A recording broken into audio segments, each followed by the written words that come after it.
Early in the morning. So our pathetic UK government is preparing for war, and they expect our teenagers and people like us to fight that very same war, all while the cost of living crisis continues, all while there's economic instability, mental health goes up, morale is down. All while these very same teenagers that they want to fight this war are fleeing to Thailand, to Middle East, to parts of Asia to live a better life, a better standard of living, a quality of life. They expect us to fight the wars that they've created. Good luck with that. What's going on, people? It's your boy Cam, Topical Juice, and we are back with another video for you today. As you can see by the title, we are talking about the UK preparing for war. Now, if you've not seen Starmer and all these other politicians, they've been saying we need to prepare for war against China, we need to prepare for war against Russia, Iran, Korea, all these supposed ops, all these supposed pagans, enemies of the state, all these people that apparently are a threat to our national security. Fam, from where I'm sitting, the only people a threat to my happiness is the UK, bro. The only people that have made my life dead and shit is the very same country that wants us to fight for them, bro. The United Kingdom. As far as I'm aware, Russia hasn't increased my taxes. China hasn't affected my quality of life and standard of living. I don't remember these so-called enemies impacting me like that. You know what I'm trying to say? So guys, we're gonna get into this here and we're gonna break this down because a lot of people are gonna have different opinions. Some people are nationalistic. Some people are prideful. Oh, we need to protect our country. We elected these people, so we need to let them lead and we need to let them... Man, this whole thing's BS. That's what it is. That's what my opinion is. This whole thing's BS. So guys, I'd really appreciate if you watch this video all the way to the end. It really makes a massive difference for the algorithm. Press the like button. It takes half a second. I'm really trying to hit 100,000 subscribers by the end of this year. That would be amazing. Press that subscribe button. Press the bell to be notified. All of that, and Patreon's in the description below. If you want to support me, please hit that link, cheaper than your daily coffee. If you actually are subscribed to the higher tier, which is about £5.50 a month, I've actually got a webcam link up next Saturday. So not this Saturday coming, next Saturday I'll be back in England and I'll be having a webcam catch up with everyone on Zoom who's on that higher tier. So if you haven't seen that announcement on Patreon already, I'm letting you guys know now. So yeah, sign up, have a chat with me over Zoom and all my other loyal supporters. So anyway, forget all that. Let's talk about this bullshit war that we're about to fight. So as I said, people are going to have different opinions about this. And as far as I'm concerned, I couldn't give a toss what happens to the UK. Now, I'm not trying to be a hater. I'm not trying to undermine your opinion or what you think or the place that you live, I live. The reality is, I just don't care. The country hasn't done anything for me.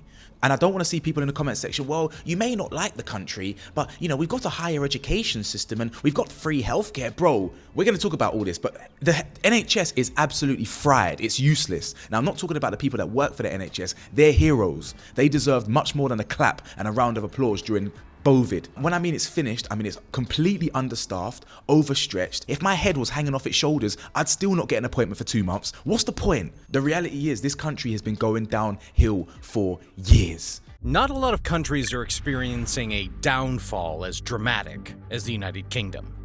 The country that once ruled over the largest empire in history is now fading into irrelevance. In 2007, the country had a slightly higher GDP per capita than the United States. Now it only has 60% of America's figure, with a GDP per capita of $46,000 compared to $76,000 in the US. The UK is actually poorer than Mississippi, the poorest state in the US, with a GDP per capita of around $48,000. And if current trends continue, Poland could overtake the UK in GDP per capita within a decade. This doesn't come out of nowhere. Adjusted for inflation, there has been virtually no economic growth in the UK since 2007. Why do you think England got voted the most miserable country, or up there in top 20 most miserable countries in the world? Do you think it's just the weather? No, it's everything. Why do you think all our young entrepreneurs are going to Thailand, Qatar, Saudi, Bali? Why do you think that? Why do you think all the young talent is leaving the country? Why do you think that? Every generation that comes by, we're realizing more and more how shit the country actually is. The older generation, they're a bit more like conservative. They're just a bit more stuck in their ways. But every generation after are realizing that England is a dump. The UK is a dump. People want a better quality of life. It's too expensive. People can't move out unless you're in a relationship and you're earning 100 grand each and all this shit. For me, I don't care if in 100 years we're all speaking Chinese. For me, I don't care if in 100 years we're all speaking Russian. Of course, I care about death and destruction. I don't want war. I don't want people to be blowing up and dying in the UK, but I don't want that anywhere. I don't want that in the Ukraine. I don't want that in Congo. I don't want that in Palestine. I'm just a real empath. I don't want war, period. But if we're now part of that collective and we're fighting wars and this, that, so be it. This is what it is. When I mean so be it, this is what it is, you go fight it. Because the politicians and the elites that run this world, they treat life like it's a game. We're all just noughts and ones to them. It's a very small select 0.5% of the population that makes all these big 100% of the decisions. And they expect us to support that. Fuck you. That's what I'm gonna say. I don't want to fight a war that you've made. If you're, you know, all these politicians, they've been having cold wars for years. Don't just think that the Cold War in the, wherever it was, the 80s and whatnot, or 60s, 70s, I can't remember when it was now. Don't think that was the only Cold War. Cold War has been going on forever. Every country's got espionage. Every country's spying on another country. Every country's hacking into another country. This is what they do. This is literally what it is. These small percentage of money-hungry, power-hungry elites playing life like it's a game. And we're the pawns and the cogs in the machine that have to secure the victory for them. I ain't doing it. I encourage all the people to leave the UK. What have they done for us? Oh, the education system. What, the education system that primes us to be a cog in the machine, that doesn't teach us about investments and savings and this, that and the other, financial literacy, financial management, things that actually matter in this world. It teaches us to be a cog in the machine. This is a fact. I exposed it on YouTube years ago, but I exposed it again properly in a Patreon video. If you know your history, it was Andrew Carnegie and Rockefeller who inspired the modern day education system. And Rockefeller himself, I'll put the quote on the screen, I can't remember off the top of my head, I'm paraphrasing, but he basically said, I don't want entrepreneurs. I don't want free thinkers. I want factory workers.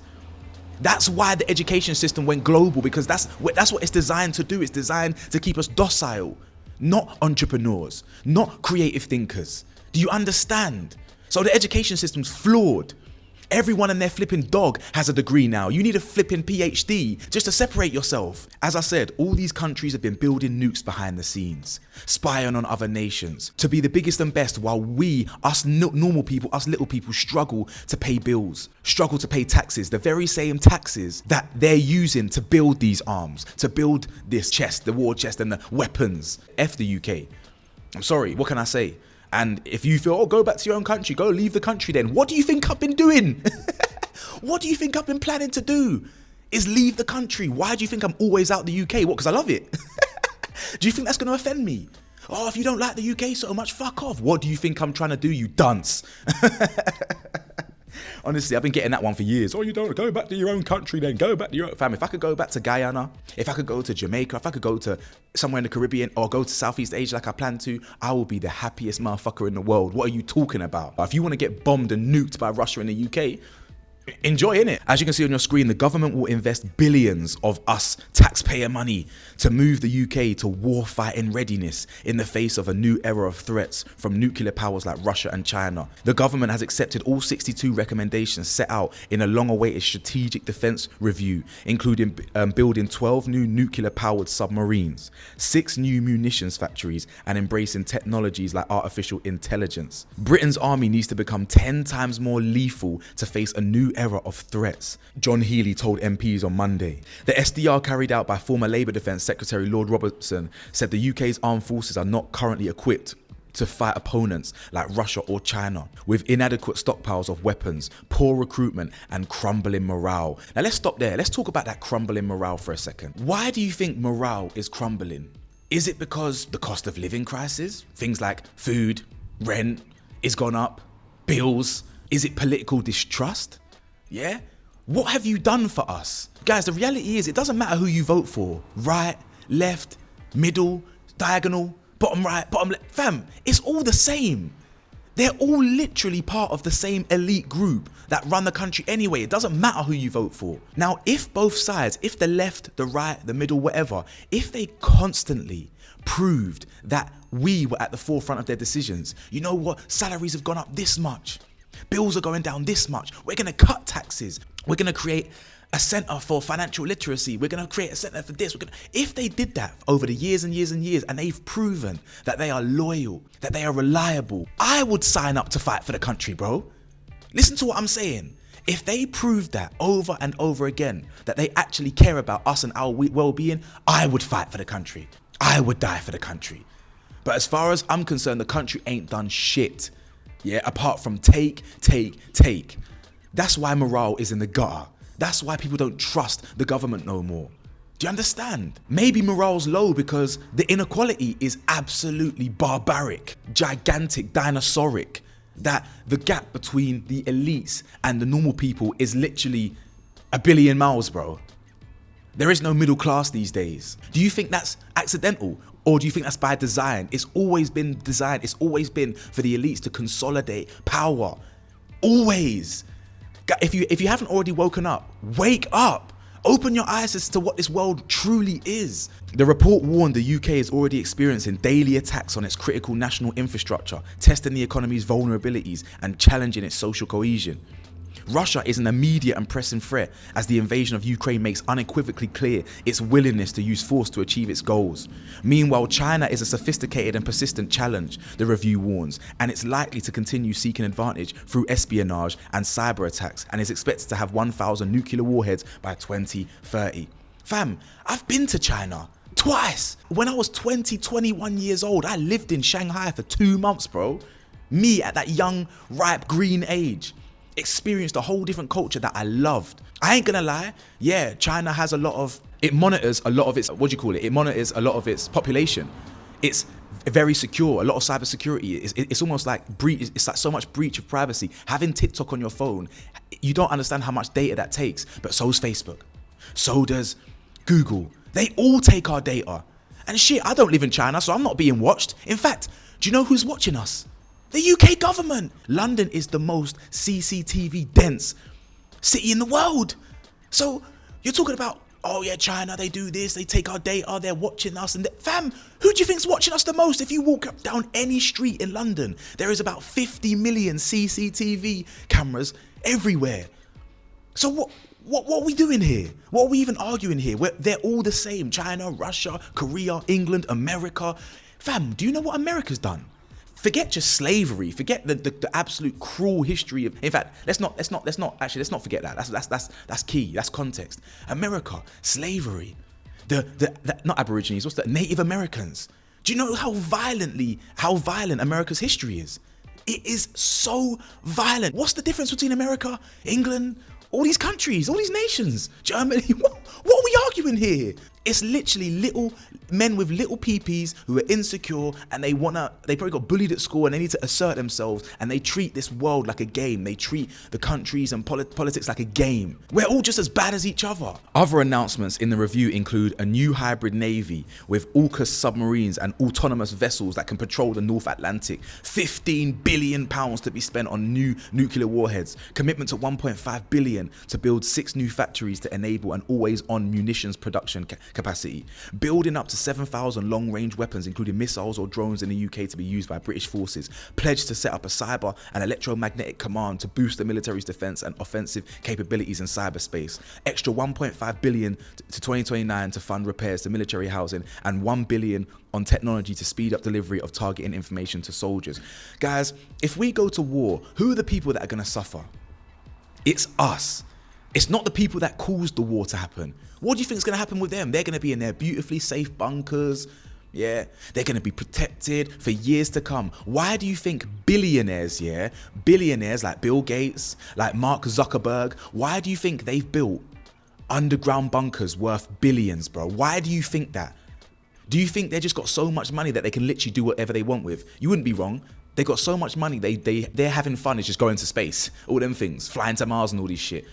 They've got so much money they can do whatever they want. But do you think it's just random that these billionaires and politicians or whatever are building bunkers? They just want to wipe us out. They want to wipe us out so that again, it's more space and more power for these billionaires until they wipe out everyone on Earth. Guys, it's in your best interest to pack up and leave. Don't go down with a sinking ship. The UK's finished. Now, if you have pride and you want to fight for your country, good luck to you. Genuinely, I mean that. Good luck to you. I wish I could say the same. But the reality is I don't want to do that. And this is coming from someone, yeah, if you made it this far, well done. But this is coming from someone who was in the army cadets. I didn't want to be an officer when I was a kid.